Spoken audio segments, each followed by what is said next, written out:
妻子孕期出轨13次，第13次收到酒店付款单的时候，我刚从手术台上下来，一台4个小时的心脏搭桥，站得小腿发酸。本来想着回家泡个热水澡，现在倒好，一点都不累了。手指划了几下屏幕，翻出那家酒店的预订记录。我坐在驾驶位上，盯着手机屏幕上那条酒店消费记录，整整5分钟没动，468元。城西云栖酒店，昨晚10点47分，付款账户是我给于婉办的那张副卡。车窗外的住院部灯火通明，这不是第一次。10月7号晚上9点到11点，钟点房；10月15号晚上10点到12点，钟点房；10月22号就是昨天晚上10点到凌晨2点，过夜。我数了数，3个月13次。行车记录仪的红灯还在那一闪一闪的。我深吸了口气，按下了播放键。你轻点，哎呀，别在这儿。是于婉的声音，带着那种我很久没听过的娇滴滴的笑。怕什么？又没人看见。男人的声音低沉，带着点健身房推销课程的那种刻意的磁性，一听就是那种觉得自己很有魅力的调调。我老公今天值班，那正好。稀稀疏疏的衣物摩擦声，接吻的声音，于婉压低了的喘息。录音全长8分钟37秒，我没关，就这么听完的，直到最后彻底安静下来，只剩下汽车引擎的怠速声。手机又震了，于婉发来的微信：老公，我炖了汤，你几点回来呀？马上。手指没抖，真的一点都没抖。我突然发现，原来人在真正愤怒的时候，不是浑身发抖，不是大喊大叫，而是冷静的可怕。那种冷静比任何情绪都更真实，因为我终于看清了这个和我睡了6年的女人到底是个什么东西。客厅的灯光很暖，于婉穿着那件宽松的孕妇裙站在餐桌边上，肚子已经很明显了。6个月，她正往桌上端汤，看见我进门，脸上立刻堆起笑。累了吧？手术顺利吗？顺利。我挂好外套换鞋。你呢？今天怎么样？宝宝踢得可厉害了。她走过来拉着我的手放在她肚子上，掌心下面确实有个小凸起划过，那种感觉很奇妙。不管发生什么，都还是会觉得奇妙。我们的孩子，至少当时我还以为这是我们的孩子。对了，她一边盛汤一边说，语气挺随意的。今天去做了产检，一切正常，然后跟小美逛街去了。好累啊。小美是她闺蜜，上个月刚移民加拿大。我坐下接过汤碗，最近少出门，孕晚期了要注意。知道了知道了。她靠在我肩膀上，头发蹭着我的脸。老公最好了。我喝了一口汤，很咸。她孕期内分泌乱，口味重。我提醒过很多次盐要少放，她从来不听，但我还是把这碗汤喝完了，一口一口喝得干干净净。夜里2点，我躺在床上盯着天花板，于婉在旁边睡得很熟，呼吸均匀，偶尔还轻轻打2声鼾。我侧过脸看她，睡着的脸其实还挺好看的，不化妆的时候反而显得年轻一点。这张脸我看了6年，从恋爱到结婚，从新婚到现在，我以为我很了解她，结果呢？我轻手轻脚的下床，披了件外套去了书房，电脑屏幕的冷光照亮我的脸。我打开家庭云账户，于婉大概不知道，家里所有连接 WiFi 的设备，浏览记录都会自动备份到这儿。过去3个月，她的搜索记录：孕期同房注意事项，丈夫不碰孕妇正常吗？如何判断男人出轨？离婚财产分割？孕期？我一条一条看下来，心里说不出什么滋味。原来她也在查这些，原来她也心虚。再往下翻，是更频繁、指向性更强的。云栖酒店钟点房，蒋之健身教练背景，蒋之这个名字出现在她微信转账记录里。过去3个月13笔转账，金额从200到2000不等，备注全是课程费，其中3笔转账的时间和酒店消费记录完全吻合。我截图保存，分类归档，动作很熟练，就像整理一份病历。我盯着那张照片看了很久，然后关掉电脑。书房里很安静，窗外是小区的路灯，昏黄的光透进来，在地板上拉出一道长长的影子。我靠在椅背上，仰头看着天花板，脑子里很空又很满。愤怒吗？好像有一点，但更多的是什么呢？是荒谬感，是那种我他妈怎么混到今天这步的荒谬感。我陆晨，32岁，是3甲医院心外科主治医师，业务骨干，院里重点培养对象，长得不丑，收入不低，性格也算温和。当年追我的人也不是没有，我偏偏选了于婉，因为她漂亮，因为她活泼，因为她笑起来的样子让我觉得生活有光。结婚的时候，我爸妈其实不太同意，说于家那家人太精明，太算计，怕我吃亏。我说没事，我对她好，她对我好就足够了。现在想想，真是可笑，不是可笑我瞎了眼，是可笑我以为对一个人好就能换来他对你好。人性不是这样的。第1阶段确认亲子关系，第2阶段全面调查，第3阶段法律准备，第4阶段收网。想了想，又在最后加了一行：不原谅，不手软，不后悔，保存加密。做完这些，天已经快亮了，窗帘缝隙里透进来一点灰白的光。我起身去厨房倒水，路过卧室的时候，门缝下透出手机屏幕的光，他在玩手机。这个点给谁发消息？我站在门口静静听了会儿，听不清说什么，只偶尔传出1、2声压抑的笑，然后我走开了，不重要了。3天后下午4点，我偶然早下班，车停在健身馆对面的咖啡馆，要了杯美式，坐在靠窗的位置。下午4点17分，于婉的车开进停车场。20分钟后，蒋之出现了，1米8几的个头，肌肉线条夸张的很，穿着一件紧身背心，恨不得把肱二头肌对到人脸上去。他搂着于婉的腰，低头在她耳边说了句什么，她笑起来，捶了她一下，动作亲昵的刺眼。我举起手机拉近镜头，连续拍了几张，照片里能清楚看见她的手放在她臀部，停留超过3秒。他们进了健身馆，我喝完咖啡结账，经过那家健身馆玻璃外墙的时候，正好看见于婉在私教区做运动，蒋之站在她身后，手托着她的腰，身体贴得很近。我推门进去，于婉，我走过去，声音很平静，该回家吃饭了。蒋之站起来打量着我，那种眼神我懂，先是挑衅，然后快速评估我的身高，我的体型，我手腕上那块表的价值。这位是？他问。我丈夫。于婉声音干巴巴的。陆晨，这是蒋教练，他帮我做肌肉放松，辛苦了。我对蒋之点点头，伸出手。陆晨，他握了，力气很大，明显是想展示力量。我收紧了手指，回以同样的力度。医学院解剖课练出来的手劲，正好压在他桡神经该受力的那个点上。蒋之眉头皱了皱，很快松开手。课程结束了吗？我问于婉。结束了，那回家吧。我扶他起身，动作很轻，很专业。孕晚期运动要适度，下次我陪你去医院做正规产前训练。蒋之在后面喊了句：于于姐，下次可约周四。于婉没敢回答，我回头笑了笑，需要预约的话，请直接联系我。我妻子的身体状况我比较清楚。车上很安静，开了10分钟，于婉开始哭。老公，你听我解释，你解释。我目视前方，语气很平，就是普通的私教课。我孕晚期腿肿，他帮我放松一下。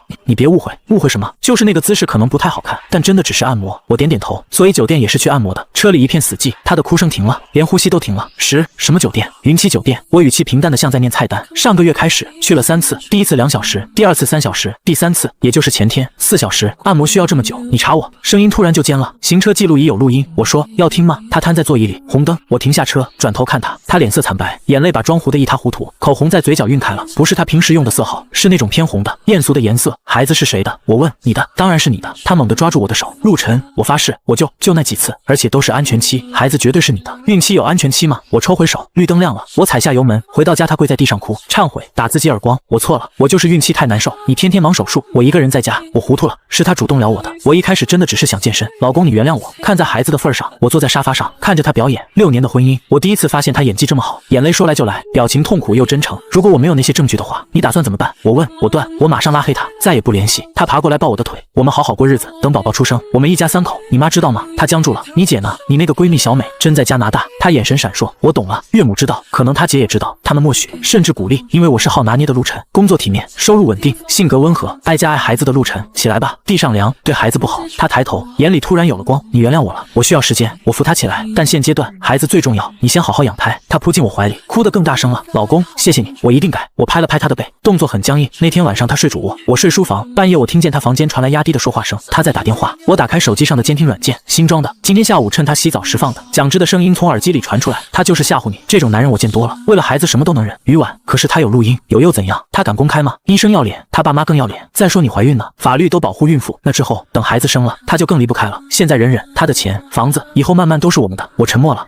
我还是怕什么？听我的，先哄着他，让他觉得你回头了。等孩子出生，你恢复好了，我们再想办法让他自愿把财产转移给你。到时候你想离婚就离，不想离就继续过。我在外面等你。对了，下周产检完，老地方见，想你了。好，通话结束，我摘下耳机，窗外夜色很重，远处城市的灯火像一片冰冷的星河。愤怒吗？有的，但更强烈的是一种奇怪的平静，就是那种你知道自己该做什么，也知道怎么做，然后就不再纠结了的平静。他还在玩手机，大概在给蒋芝发甜言蜜语。我站了几秒，然后走开，不重要了。晨会结束，主任把我叫到办公室。小陆脸色不太好啊，他递给我一杯茶，家里有事。还好，我接过茶杯。于婉，孕晚期，睡不好，我在书房睡。理解。主任点点头，压低声音，你上个月提交的海外进修申请，院里通过了，加州大学医学中心，明年3月。不过前提是你得把手头几个课题解题。谢谢主任。我放下茶杯，课题数据都整理好了，下周可以提交。效率这么高，他有点惊讶。晚上睡不着就加班。我笑了笑，失眠是真的，但加的班不是医院的班。回到办公室，我锁上门，打开私人笔记本电脑，屏幕上是蒋芝的全部资料。32岁，高中毕业，故意伤害案底，轻伤，最后调解结案，信用卡逾期7次，目前同时和3个女性保持亲密教练关系，其中一个的丈夫是本城小有名气的商人。我下载了他所有的公开裁判文书，保存了他社交媒体上那些炫耀奢侈品和健身成果的照片，那些东西和他的收入明显对不上。然后我打开一个加密文件夹，里面是过去1周的家庭监控片段，客厅于婉和他妈视频，他就那点出息，发现了又能怎样？昨天还给我炖燕窝呢。于婉的声音带着那种得意的轻蔑，你也是，小心点。岳母的嗓子尖，孩子生下来之前把他哄好。陆晨心软好拿捏，知道。蒋芝也说，这种知识分子最爱面子，不敢闹大。那个教练，你差不多行了，等孩子大了，还是得靠陆晨养家。玩完吗？他可比陆晨有意思多了。我关掉视频，端起冷掉的咖啡，喝了一口，苦得清醒。周末岳母来了，提着2盒廉价水果，脸上堆着笑。小陆啊，婉婉不懂事，你多担待。坐。我接过水果，放在桌上，正好想和您聊聊。于婉在厨房切水果，耳朵竖得老高。岳母坐下，叹了口气，女人怀孕不容易，情绪波动大，有时候做点糊涂事，但归根结底是为了给你们老陆家传香火。你看在孩子的份上，别跟他计较。孩子我肯定要。我语气很平，所以有些事得提前说清楚。什么事？关于孩子的抚养和教育。我拿出一份打印好的文件，这是我咨询律师后整理的子女抚养规划书，包括未来的教育基金分配、抚养权归属原则，以及父母双方在育儿中的责任界定。岳母愣住了，接过文件，老花镜滑到鼻尖，这是什么意思？意思就是我身体前倾，声音不高，但很清晰。如果有一天我和于婉婚姻出问题，孩子必须跟我。这份文件是她作为母亲对孩子未来的一份承诺和保障。于婉端着果盘出来，手指捏得发白。陆晨，你非要这样吗？她声音发颤。我是医生，习惯把风险控制在前。我看向他，签了他我才能安心。你也不想孩子将来生活不稳定，对吧？道德绑架我会，而且用你们的逻辑。岳母盯着文件，又看看于婉，两人交换了一个眼神，签就签。于婉抓起笔，反正我们又不会离婚。他在末尾签下名字，按了手印，力气大的像在赌气。我收起文件笑了笑，谢谢，这样我就放心了。那份文件在法律上关于抚养权的条款效力其实存疑，但他的心理威慑力够了。更重要的是，我得到了他新鲜清晰的指纹。周一我请了半天假，理由陪妻子产检。于婉有点意外，也有点不安。你医院不忙吗？再忙也没你和孩子重要。我帮他拉开车门，去医院的路上，他试图找话题，我都温和的回应，聊宝宝的胎动，聊婴儿房的布置，聊将来要带他去哪儿旅行。完美的丈夫，产检一切正常。B 超屏幕上，孩子的小手动来动去，很健康。医生笑着说：“爸爸要不要听听心跳？”我戴上耳机，急促有力的咚咚声传来，像小小的战鼓。这是我的孩子。做完检查，我送于婉到停车场，你等我一下，我去取个报告，忘了拿。好，我返回产科，找到了刚才的医生刘主任，有个不情之请。录音声请说，我妻子家族有隐性遗传病史，我想做个更全面的基因筛查，包括亲子鉴定。我递上一个密封袋，里面是于婉刚才喝水的吸管，上面有唾液残留，用我的样本和胎儿羊水细胞对比，结果请严格保密，直接给我。刘主任是本院老人，和我爸相熟，他看了看密封袋，又看我，眼神复杂。小陆，你确定？确定。我点头，我需要知道真相，才能决定怎么保护这个孩子。他沉默了几秒，接过密封袋。1周后来我办公室取，谢谢。等结果的那1周，我变了，主动包揽所有家务，学做孕妇营养餐，每天不重样，晚上给他按摩浮肿的小腿，甚至还开始看育婴书，用荧光笔做笔记。于婉从最初的忐忑慢慢变得坦然，后来开始挑剔，汤太淡了，按摩力道不对，这书版本不好，我要最新版的。我都印下来，道歉改进。他的手机不再逼我，有时候当着我面和蒋芝发消息，见我无动于衷，胆子更大。有一次他甚至在客厅公放语音：“蒋教练，我老公现在可乖了，天天伺候我。”蒋芝回话带着笑：“那就好，男人嘛就得敲打。”我坐在沙发另一端看医学期刊，头都没抬。那天晚上他在浴室洗澡，手机放在床头充电，屏幕亮了一下，是蒋芝的微信：“周末老地方，想你了。”这次晚点刺激的，我拿起自己的手机，对着他屏幕拍了一张，然后放下继续看书。他洗完澡出来，擦着头发瞥了我一眼：“你看我手机了没有？”我翻过一页，密码又没改，你要不放心可以改掉。他哼了一声，拿起手机，看到消息嘴角勾了勾，快速回了几个字，然后放下，躺到我身边：“老公，你会一直对我好吧？”“当然。”我合上书关灯，睡吧。黑暗中，他的呼吸慢慢平稳，我睁着眼看着天花板。亲子鉴定结果明天出来。刘主任办公室窗帘拉着，他递给我一个牛皮纸袋，没说话。我打开，直接翻到最后一页，结论基于 STR 分型检测，被检父与胎儿之间符合生物学亲子关系，概率99.9999。我闭上眼，3秒再睁开时，世界前所未有的清晰，孩子是我的，这很好，这意味着接下来所有的行动都不会有道德负担。谢谢刘主任，我把报告收好，费用我转您。陆晨，他叫住我，如果有需要帮忙的，你爸是我老友。我明白，我点头，暂时不需要，但可能很快会需要一位可靠的儿科医生，在孩子母亲因病或因故无法履行抚养职责时，出具专业评估意见。刘主任深深看了我一眼，随时找我。当天下午，我去见了律师，我把所有证据摆在他面前，录音、照片、账单、酒店记录、微信截图、蒋芝的背景调查，以及于婉签字按印的那份抚养规划书。他花了半小时看完，抬头：“陆先生，你的诉求是：第，孩子抚养权归我；第二，他净身出户；第三，我顿了顿，我要他和那个男人在本城再也待不下去。”林静推了推眼镜，前2点，基于你提供的证据，特别是对方在孕期出轨且有转移财产意图的录音，实现可能性很高。但第3点，待不下去不是法律概念，我们只能在合法范围内最大化它的代价。具体方案分2步。他抽出一张白纸，边画边说：“第1步，诉讼前准备，你现在开始整理所有共同财产明细、房产、存款、投资、车辆，包括他名下的奢侈品和首饰。我会申请财产保全，同时我们以配偶存在重大过错为由，要求他支付精神损害赔偿，金额可以定的有惩罚性。第2步，诉讼过程中适时把部分证据泄露给媒体或社交圈。”林静语气冷静，当然是以保护性匿名的方式，重点不是违法传播隐私，而是让事实在特定人群里流通，他的名声自然就完了。至于那个蒋芝，他的案底和债务问题，稍微推一把就够他受的。时间点，孩子出生后满月前，林静说那时候他身体没恢复，心理防线最弱，而且传统上这是家庭喜庆时刻，突然发难，冲击力最大。庆生宴，我想起于婉提过，他爸妈打算在孩子满月时大办一场很好的场合。林静笑了笑，宾客齐聚，众目睽睽，但陆先生你得保证，在此之前你的所有表演没有破绽。我是医生，我收起资料，最擅长的就是对着一堆烂摊子保持微笑离开律所。我去了一家信托公司，设立了一个不可撤销的子女养育信托，把我名下大部分现金资产和即将到期的理财转进去，受益人是我的孩子，受托人是我自己，监督人是刘主任和我爸。就算最坏的情况发生，我本人出事，这笔钱也会直接用在孩子身上，于婉和他家一分都碰不到。办完这些天已经黑了，我开车回家，路过商业街，看见橱窗里一件婴儿的小衣服，纯棉的，淡蓝色，绣着小星星。我停下车进去买了下来。回到家，于婉正在试穿新裙子，不是孕妇装，是产后恢复身材穿的那种，价格标签还挂着5999，好看吗？她转了个圈，好看。我把婴儿衣服递过去，给宝宝买的。她接过来扫了一眼。我妈说满月酒定在月华酒店顶楼宴会厅，初步算了算要20桌，你爸妈那边亲戚名单尽快给我。好，我脱下外套。费用呢？当然我们家出啊。他理所当然地说。你家农村的，能出几个钱？我挂外套的手顿了顿。我爸妈虽然不富裕，但给孩子办酒的钱还是有的。得了吧，到时候掏出来的钱皱巴巴的，丢人。他对着镜子整理头发。我都跟我妈说了，酒席钱我们出，礼金归我们，你们家那边象征性给几个红包就行。我没说话，他回头看我，怎么不高兴？没有，我笑了笑。你安排就好，需要我做什么？负责到场微笑，当个好爸爸好丈夫。他走过来搂住我的脖子，香水味扑面而来。老公，我们现在这样多好，你别再胡思乱想了，以后我们一家3口好好过日子。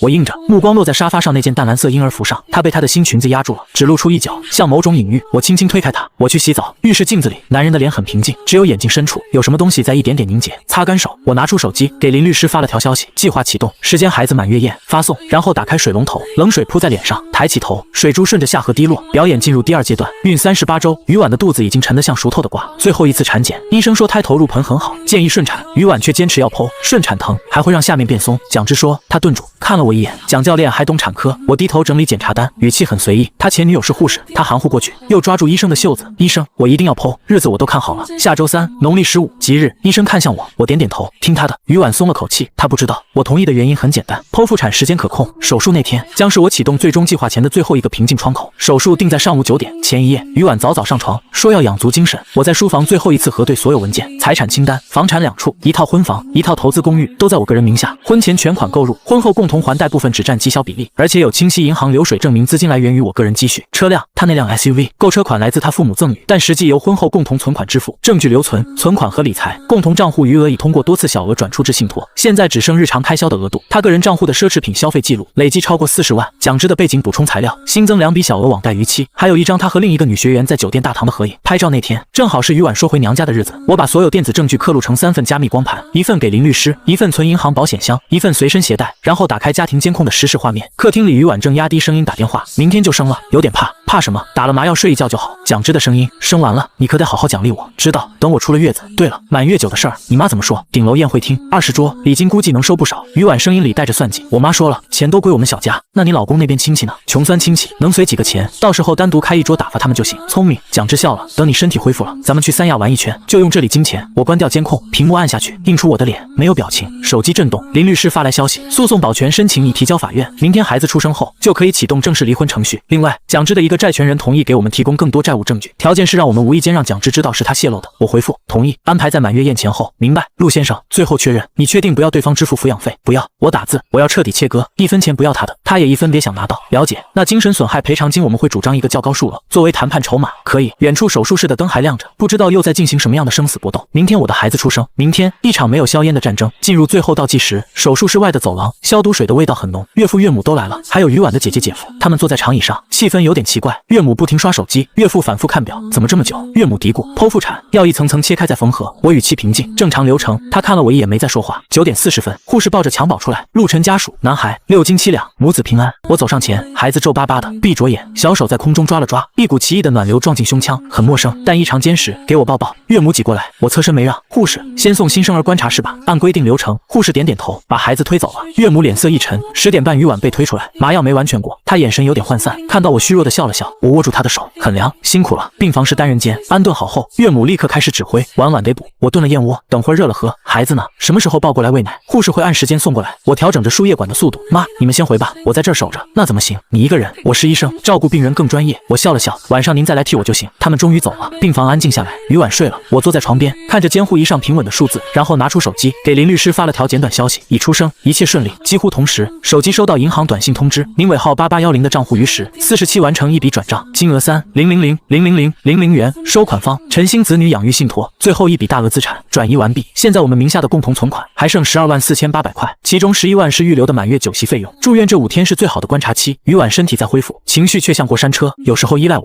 抱怨伤口疼，要我喂水喂饭，有时候又莫名烦躁，嫌弃医院伙食，抱怨我妈送的土鸡蛋有腥味。蒋之每天都发消息，他躲躲闪闪的回，有时候背着我，有时候当着我的面试探我的反应。我一直如一，体贴耐心，有求必应。同病房的产妇家属夸我，于婉你老公真好，又是医生又会照顾人。于婉笑笑没接话。第5天下午，他手机响了，瞥了一眼挂掉，是蒋芝。几分钟后，微信语音请求，又挂。第3次他接了，语气很冲，干嘛呢？我在医院。电话那头声音不小，我能听见。想你了呗，什么时候能见面？早着呢，剖腹产要做2个月月子，那我来看你，你别来。他紧张地看了我一眼，压低声音，等我出院再说。挂了。他放下手机，有点不安地看着我，我正在削苹果，刀锋平稳地削下连贯的果皮。朋友，我问，以前的同事，问我什么时候回去上班。他撒谎很流利，我把削好的苹果递给他，吃点水果。他接过小口咬着，眼神闪躲。我擦干净水果刀，合上放回抽屉，金属刀柄冰凉。那天晚上我无意间提起，对了，满月酒的请柬，我爸妈那边名单确定了，他们乡下亲戚多，可能要加2桌。加什么加？岳母正好进来听见，立刻反对。月华顶楼就20桌的容量，加不了，你家那些亲戚派2个代表来就行。妈，话不能这么说。我语气温和，我爸妈就我一个儿子，孙子满月，亲戚都想来看看，多加2桌的费用我家出，不是钱的问题。岳母声音拔高，是面子。你知道月华顶楼来的都是什么人吗？你那些种地的亲戚。上了桌举止粗鲁，让人笑话。病房里瞬间安静，临床的产妇和家属都看过来。我沉默了几秒，然后点头，好，那就按您的意思办。岳母满意了，又嘱咐几句离开了。于婉看着我欲言又止，我走到窗边背对着她，窗外夜色渐浓，玻璃映出我模糊的轮廓和床上她若有所思的脸。她很满意，满意我的顺从，满意他妈对我家的压制。她不知道，每一次这样的羞辱都是钉进棺材的又一颗钉子。我拿出手机，在加密备忘录里记，住院第5日，岳母当众贬损我方亲属，于婉未制止，可作为其家庭环境不利于孩子健康成长的佐证之一，保存锁屏。转身时脸上已恢复平静。明天出院，东西我收拾好了。月子中心的车9点到。他点点头，顿了顿，老公，我妈说话直，你别往心里去。不会，我笑了笑，都是为了孩子好，为了孩子好。这句话会成为我所有行动最坚硬的盾牌。月子中心在近郊，独栋别墅，环境清幽，价格不菲，1天的费用抵我3天的手术津贴。岳母很满意，这才配得上我外孙。入住当天，于婉就拍了几十张照片发朋友圈，定位清晰，配文开启皇后般的月子生活，感谢老公。蒋芝秒赞评论享受宝贝。我点开蒋芝的头像，进她朋友圈，她半小时前也发了一条，是在健身房的自拍，配文努力赚钱，为了更好的未来。下面有于婉的小号点赞，我截屏，连同她之前所有炫耀消费、疑似和多名女性暧昧的帖子一并打包，然后联系了那个愿意提供蒋芝更多债务证据的债权人。对方发来一份文件扫描件，一张蒋芝签字的借条，金额15万，月息5分，逾期3个月。还有一段录音，是蒋芝威胁对方敢捅出去就弄死你的对话。这些够吗？对方问。够了，我回复尾款已付，按约定3天后，蒋芝会偶然听说是你向我提供了这些，明白？合作愉快？愉快？不，这只是交易。孩子在月子中心被照顾得很好，长了肉，皮肤白了，醒着的时候黑亮的眼睛会追着光影看。我每天下班都过去抱他喂奶、换尿布，动作从生疏变得熟练。于婉大多时候躺在床上玩手机，或者和隔壁房间的产妇聊育儿经、聊产后修复、聊哪个牌子的婴儿车好看。他订了产后康复私教课，教练当然还是蒋芝。课程安排在出月子之后，1周3次，每次2小时，地点是某高端健身会所的私密 VIP 室，缴费记录。他用了我的附属卡，我没阻止，反而在某天，他提起蒋教练说我的骨盆需要专业修复时，主动说那就订最好的课，钱不是问题，身体要紧。他惊喜地看着我，随即露出果然如此的表情。他大概以为孩子生了，我就彻底被绑死了。为了维持家庭表面完整，什么都能忍。他错了，孩子不是锁住我的锁链，孩子是我必须赢得这场战争的全部理由。孩子满月前1周，林律师约我见面，他递给我一份厚厚的文件，诉状已经起草完，财产保全裁定书也下来了，这是副本。另外，基于你后续提供的证据，主要是对方在产后继续和第三者密切联系，并计划用家庭共同财产支付高额非必要消费，我们对抚养权的主张更有把握了。我翻着文件，逻辑严密，措辞精准。满月宴具体安排，林律师问：月华酒店顶楼，中午12点，预计宾客150人左右，双方亲友、同事、邻居都会到。我说：于婉父母好面子，请了不少有头有脸的人，很好。林律师点头，到时候我会以你私人法律顾问的身份陪同出席，在你公开摊牌后，我会当场出示部分法律文件，宣读主要诉求，这能最大程度施加心理压力，促成当场签初步协议，当众宣读。对那种场合，对方为了尽快平息事态，避免丑闻扩散，很可能会做出重大让步。林律师冷静分析，当然他们会愤怒，会骂人，你得做好心理准备。我准备好了，我合上文件，还有什么需要注意？孩子，林律师看着我，当天孩子必须在你的实际控制下，或者在你绝对信任的人手里，避免对方情绪失控做出不理智的事。孩子由我妈抱着做主桌，我爸和2个堂兄也在场，我早安排好了，很好。林律师顿了顿，陆先生，最后确认一下，你真不打算给他任何经济补偿，哪怕是为了尽快了结？不给。我语气斩钉截铁，他出轨，他算计，他和他家人的每一次羞辱我都记着，宽容是给值得的人，他不配。林律师不再劝，那按计划进行。离开律所，我去了趟商场，买了套新西装，深灰色，剪裁合体，又挑了条暗蓝色领带。经过婴儿用品区时，看见一对银质小手镯，刻着平安纹，我买了下来。回到月子中心，孩子刚洗完澡，浑身香喷喷的，我把小手镯戴在他细细的手腕上，尺寸刚好。他舞动着小手，银镯发出细微的轻响。于婉在旁边看着，笑了，好看，算你有心。我没说话，只是轻轻握住孩子的小手，那手腕细的脆弱，却是我全部世界的重心。满月宴还有5天，满月宴前3天，于婉出了月子中心，回家路上，她兴致勃勃地翻着手机。我妈把菜单发来了，龙虾、东星斑、佛跳墙，1桌5800，20桌就是11万6，礼金肯定能收回来，还能赚。我没接话，专注开车。对了，礼金部你爸那边记清楚啊，名字和金额要对上，以后要还人情的。他继续叨叨，你那些穷亲戚，要是只只包300-500，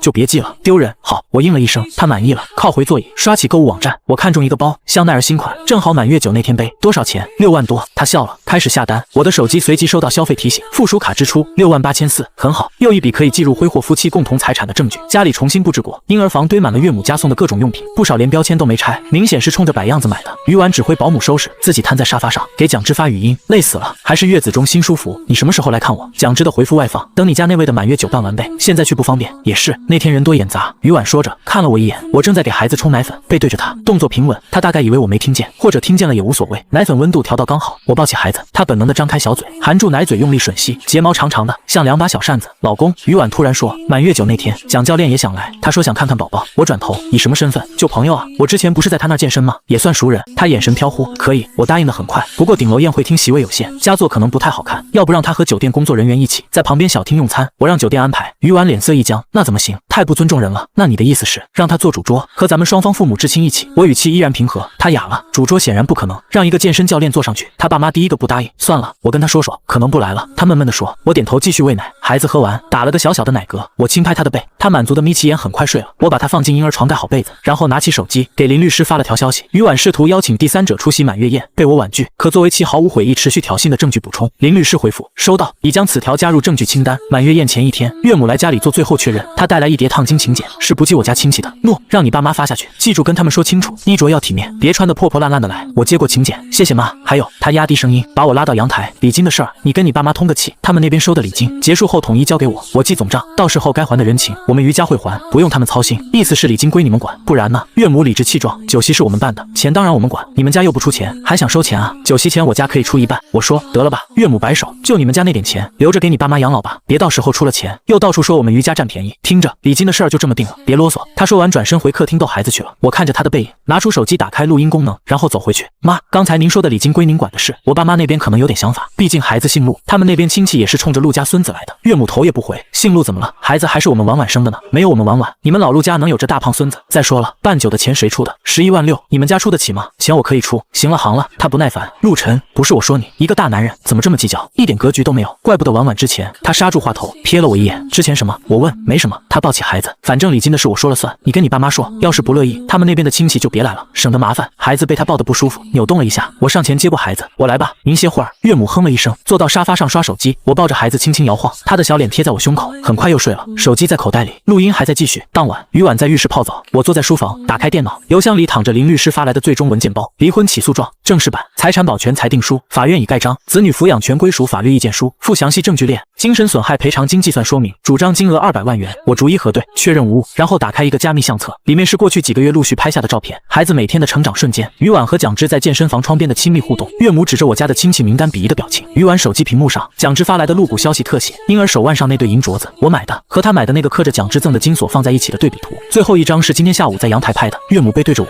手指几乎戳到我脸上，唾沫横飞的训斥，阳光在他身后勾勒出一个跋扈的剪影。我选中这些照片，连同之前所有的录音截图文档，打包成一个压缩文件，命名为满月酒礼物，设置定时发送，明天中午12:30，收件人是我父母、刘主任、医院2位关系好的副院长，以及几个在本地媒体和法律界有影响力的朋友。我走到婴儿房，孩子睡得很沉，胸口均匀起伏，我俯身轻轻吻了吻他的额头，低声说，明天之后，爸爸给你一个干净的世界。满月宴当天晴，月华酒店顶楼宴会厅，水晶灯亮的晃眼，背景板上印着孩子的巨幅照片，旁边一行艺术字，陆家一小朋友满月之喜。余婉一身红色旗袍，妆容精致，新买的香奈儿包挎在臂弯里，她挽着我的手，在门口迎宾，笑容标准的像酒店摆件。岳父岳母站在另一边，忙着接待他们那边的贵客，几个机关小领导，几个做小生意的老板，还有一群嗓门洪亮的亲戚。我父母和几个乡下亲戚来得早，被安排在角落的一桌。我妈抱着孩子，我爸有点拘谨的坐着，我那2个堂兄站在他们身后，像2尊沉默的门神。陆晨，你过来一下。岳母把我叫到一边，塞给我一个厚厚的红包，这是我和你爸给外孙的，8万8，你收好，别弄丢了。谢谢妈。我接过，手感挺沉。还有，他压低声音，眼神扫向我父母那桌，待会儿敬酒，别带你爸妈去主桌那边敬，就在他们自己那桌转转就行，省得他们不会说话，得罪人。我看着他，忽然问妈，您觉得今天这场面好看吗？他一愣，当然好看，我外孙的满月酒必须风光。风光，我重复这个词，笑了笑，是啊，很风光。他没听出我话里的异样，又去招呼客人了。宾客陆续到齐，司仪上台说着吉祥话，大屏幕播放着孩子的视频剪辑。余婉花3000块钱找人做的，配着煽情的音乐。酒席开始，龙虾、东星斑、佛跳墙一道道端上来。岳母那桌笑声不断，频频举杯。我端着酒杯一桌桌敬酒。到父母那桌时，我妈拉着我的手，晨晨少喝点，孩子我给你看着，放心。妈爸，我看着他们，今天可能会有点事，你们别慌，抱好孩子跟着我堂兄就行。我爸皱眉，什么事？好事。我拍拍他的肩，给咱烦老陆家讨公道的事，他们不明所以，但点了点头。进到岳母那桌时，一个秃顶的中年男人，据说是某局副局长，拍着我的肩：“小陆啊，好福气，娶了余处的千金，又添了大胖小子，人生赢家。”余婉在旁边娇笑：“王局您过奖了，不过奖。”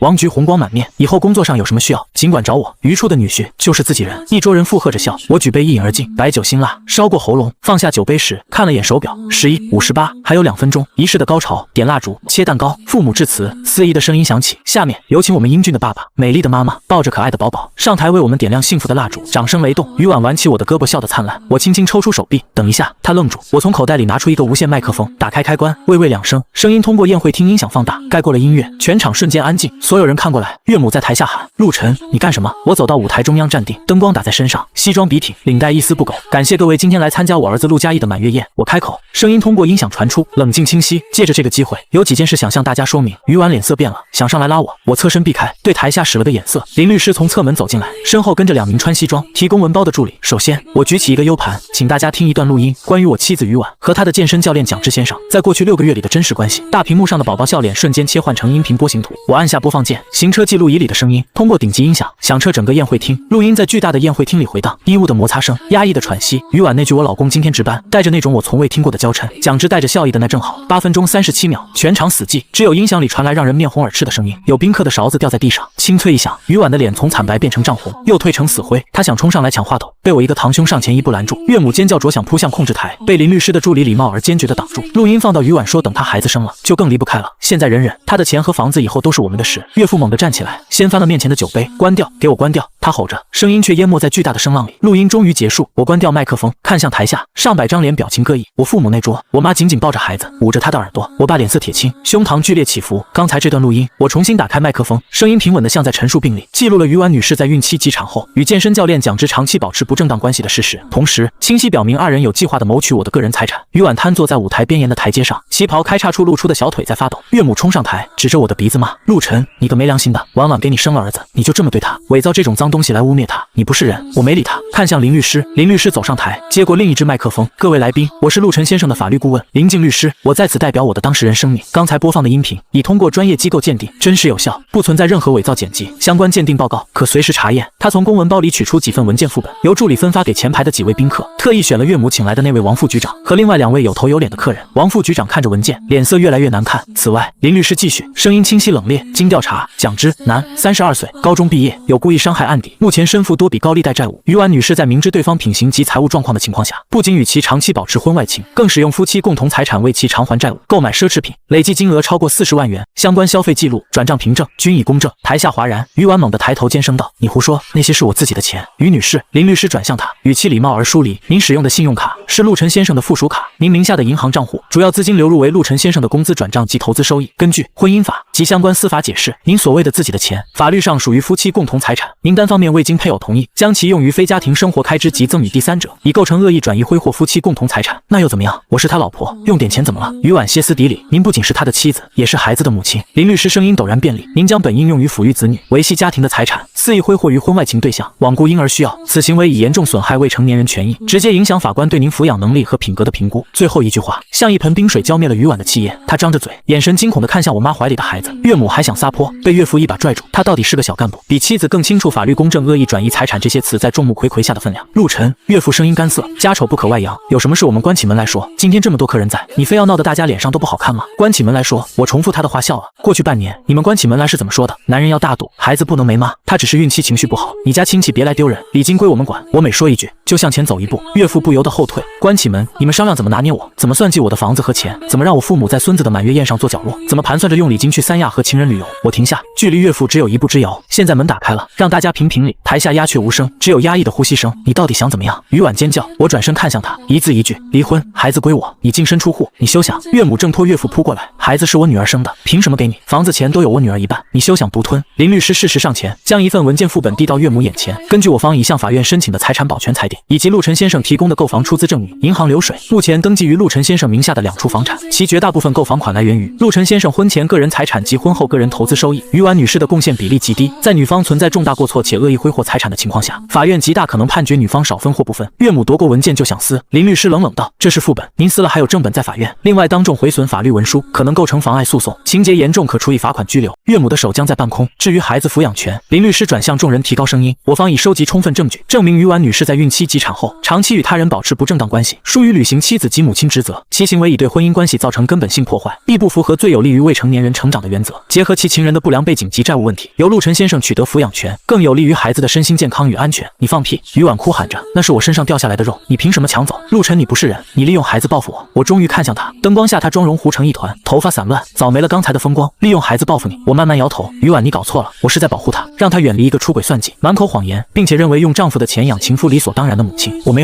有，他只会重复。我拿出手机，点开几张照片，投射到大屏幕上。第一张，蒋芝搂着他的腰走进健身馆，日期是他声称回娘家那天。第二张，他手机屏幕特写蒋芝的露骨消息：等你家那位的满月酒办完。第三张，婴儿手腕上我买的银手镯和他展示蒋芝送的金锁并排放在一起。第四张，岳母在阳台，手指几乎戳到我脸上训斥的剪影。第五张，一份消费清单，高亮显示他为蒋芝购买的奢侈品及课程支付记录。最后一张，孩子熟睡的脸，纯净无瑕，照片滚动播放，每一张都像一记耳光。这些我关掉投影，只是冰山一角，更多的证据、录音、录像、文书、证人证言都已提交法院。今天在这里公开一部分，是通知你们，也是通知所有宾客，这场婚姻结束了，以最不体面的方式，因为你们选择了最肮脏的开始。我顿了顿，目光扫过全场，现在选择全给你们。我声音不高，但每个字都砸在地上。选择一，协议离婚，孩子抚养权归我，于婉放弃所有财产分割主张，并自愿支付孩子抚养费。选择二，诉讼离婚，我会向法院提交全部证据，申请公开审理。届时今天听到的录音、看到的照片以及更多未公开的细节，将出现在法庭记录和新闻报道中。你们，尤其是于婉和蒋芝，将在本地彻底出名，而孩子抚养权和财产分割结果不会改变，只会让这个过程更漫长、更难看。我看向岳父，于处长，您体制内的人应该比我更清楚生活作风问题和卷入高利贷纠纷对个人前途的影响，尤其是当这些事闹上法庭，人尽皆知的时候。岳父的脸彻底没了血色，嘴唇哆嗦着说不出话。于婉还在哭，但哭声已经弱了下去，只剩下绝望的抽泣。岳母像被抽掉了骨头，瘫坐在椅子上，满堂宾客无人出声，只有几个手机在偷偷录像。我早预料到，并未阻止，有些事需要目击者去传播。林律师上前，将2份空白的离婚协议书放在主桌上，旁边摆上一支笔，协议已经草拟，核心条款及陆先生方才所述，孩子抚养权归父亲，女方放弃财产分割，双方自愿离婚。他看向于婉，于女士，请做决定。于婉抬起头，眼睛肿得只剩一条缝，她看向我，眼神里充满了怨恨和恐惧，还有一丝难以置信。陆晨，你真要这么绝？绝！我重复这个字，忽然觉得荒谬。于婉，当你躺在酒店床上和别的男人商量怎么算计我的房子和钱的时候，当你听着你妈羞辱我父母的时候，当你看中6万块的包觉得理所应当的时候，你有没有想过什么叫绝？他哑口无言，签字。我把笔推过去，或者我们法院见。顺便提醒你，蒋芝的债主们最近好像也在急着找他。你说如果他们知道你这里或许还有钱。他浑身一颤，岳父猛地抓住他的胳膊，低吼：签，赶紧签，还嫌不够丢人吗？岳母还想说什么，被岳父一眼瞪了回去。于婉颤抖着手拿起笔，笔尖在纸上旋了很久，终于落下，歪歪扭扭地写下自己的名字。林律师检查签字，点头，将其中一份递给我。我接过看了一眼，然后当众把它仔细折好，放进西装内袋。恭喜你，于婉。我看着他，你自由了，可以去追求你的爱情和刺激了。他瘫软在地，旗袍沾满了灰。我没有再看他，转身走向主桌，从母亲怀里接过孩子。他睡得正香，对刚刚发生的一切毫无察觉。我抱着他面向众人微微颔首，抱歉，打扰各位雅兴，酒席已预付，请大家慢用。孩子累了，我先带他回去休息。说完，我抱着孩子转身走向出口，父母和堂兄紧随其后。林律师和助理收拾文件，也从容离开。身后死寂的宴会厅突然爆发出巨大的争吵声和哭泣声，像一场闹剧终于落幕。我没有回头，电梯下行，镜面映出我和孩子的身影。他小小的脑袋靠在我肩上，呼吸均匀。我低头吻了吻他的发顶。结束了，儿子，我低声说，爸爸带你回家，真正的家。电梯门打开，外面阳光正好。回到家，下午3点，孩子在路上醒了，不哭不闹，只是睁着黑亮的眼睛看着我。我把他放进婴儿床，他咿呀2声，又自己玩起了手指。母亲红着眼眶跟进来，想说什么，最后只是拍了拍我的肩膀，转身去厨房烧水。父亲坐在客厅沙发上，闷头抽着烟。他戒烟10年了，爸，家里别抽烟，对孩子不好。我说，他赶紧掐灭，长长叹了口气。陈啊，今天这事闹得太大了，以后你在医院抬头不见低头见的，该见还得见。我脱下西装外套，松开领带，做错事的不是我，丢人的也不是我。母亲端了茶出来，声音哽咽，我就是心疼你，这半年你是怎么熬过来的？还有我孙子这么小就，妈，我接过茶杯，正因为他小，才必须现在处理干净。难道等他懂事了，再看着父母互相憎恨算计，还是让他有一个出轨成性，满嘴谎言，把情夫看得比儿子还重的母亲？母亲抹了抹眼睛，没再说话，手机开始疯狂震动，微信短信未接来电提示不断跳出屏幕，有同事的试探询问，有朋友的关心，也有几个与瑜伽沾亲带故的人发来的指责甚至谩骂，我统统没回，只给林律师发了条消息，协议已签，后续法律流程麻烦跟进。舆论方面按计划进行。林律师很快回复，收到，离婚协议明日送交法院立案，关于于婉及其家人可能采取的骚扰行为，已准备好警告函。另外，蒋之方面刚刚收到消息，他已知晓满月宴事件，他什么反应？暴怒，正在四处打听你的联系方式。根据我们掌握的情况，他今天下午被2个债主堵在健身房，要求立即还钱，金额合计28万。我放下手机，意料之中，狗急会跳墙，而我要做的是在墙下准备好捕兽夹。晚上7点门铃响了，监控画面里是蒋之，只他一个人穿着紧身背心，肌肉奔张，脸色阴沉的像要滴水。我没有立刻开门，而是先给小区保安室打了电话，启动1602，有不明身份人员骚扰，请派2人上来。然后我打开门，只留一道防盗链。陆晨，蒋之盯着我，眼睛充血，你他妈够狠啊！有事？我语气平淡，你把婉婉毁了，现在所有人都知道他的事，他爸妈都快气死了。你满意了？满意。我笑了。蒋教练，你是不是搞错了什么？毁了他的是他自己，是他管不住自己，是他贪心不足，而我只是把真相公之于众。公之于众，你那是犯法，侵犯隐私。我挑眉，那你和他去酒店开房的隐私，需要我提醒你是哪几家酒店，哪几个房间号，分别待了多久吗？需要我提供你们在健身房 VIP 室私教课的监控片段吗？顺便说一句，那家健身房的老板是我大学同学。蒋之的脸更黑了。还有，我继续，你欠王老板的15万，欠刘哥的13万，今天到期了吧？他们找到你了吗？听说刘哥以前是混社会的，手段不太文明，他拳头攥紧，骨节发白。你查我，顺手而已。我看了看手机时间，你还有2分钟。保安马上到。你是自己走，还是想因为非法侵入住宅或寻衅滋事去派出所喝杯茶？对了，你有案底，再进去的话，判的会重一点。电梯叮咚一声响，2名保安快步走过来。陆医生没事吧？蒋之狠狠瞪着我，从牙缝里挤出声音：你等着，这事儿没完。我等着。我点头，关上防盗门。门外传来保安的呵斥和蒋之不甘的骂声渐渐远去。孩子已经睡了，胸口均匀起伏，手机右震，是一个陌生号码，接起，是于婉姐姐的声音，气急败坏。陆晨，你把我妹逼得都要自杀了，你现在高兴了？我告诉你，孩子，我们于家一定要争到底，法律程序已经启动。我声音没有起伏，你们可以请律师，不过提醒你，你妹妹签字的那份协议有现场上百人见证，反悔的代价你们可以自己掂量。另外，你去年挪用公司公款的事，需要我提醒你老板吗？电话那头瞬间安静，只剩粗重的呼吸，几秒后电话被挂断。我放下手机，走到窗边，城市夜景璀璨，可我知道，在某些角落，正有人因为今天的变故焦头烂额，怒火中烧。很好，愤怒会让人失去理智，而理智是我唯一的武器。第2天我照常去医院上班，走廊里偶尔有同事投来异样的目光或窃窃私语，我视若无睹。查房、下医嘱、和患者沟通，一切如常。中午在食堂，科室刘护士端着餐盘坐到我旁边，小声说：陆医生，你别管那些人嚼舌根，我们都支持你。于婉她以前来医院找你，那眼睛就长在头顶上，对我们护士呼来喝去的，我们早就看不惯了。谢谢。我点点头。孩子怎么样？他问。很好，能吃能睡，那就好。他拍拍我的手，以后有需要帮忙的尽管说，带孩子不容易，我们都是过来人。我道了谢，心里清楚这不仅仅是同情。我在医院工作8年，技术过硬，从未有过医疗差错，待人虽不算热络，但始终尊重专业，尊重同事，这些积累此刻成了无形的护盾。下午主任把我叫去关上门，小陆，家里的事处理的怎么样了？他问的委婉。离婚协议已签，孩子跟我简明扼要。那就好。主任松了口气，医院这边你放心，领导曾打过招呼了，这是你的私事，只要不影响工作，医院不会介入。不过他顿了顿，于婉的父亲好像托人找了卫生局那边的关系，想对我施压，可能，但咱们院长顶回去了。主任笑了笑，院长说陆医生是咱们院的骨干，私生活清白，工作出色，谁要无端生事，先问问咱们院同不同意。我微微动容，谢谢主任，谢谢院长。谢什么？主任摆摆手，你好好工作，带好孩子，比什么都强。另外加州进修的名额，院里已经正式上报了，明年3月，这半年把手头课题结好，别受影响。明白。走出主任办公室，手机震动，林律师来电，陆先生，2件事。他语速很快，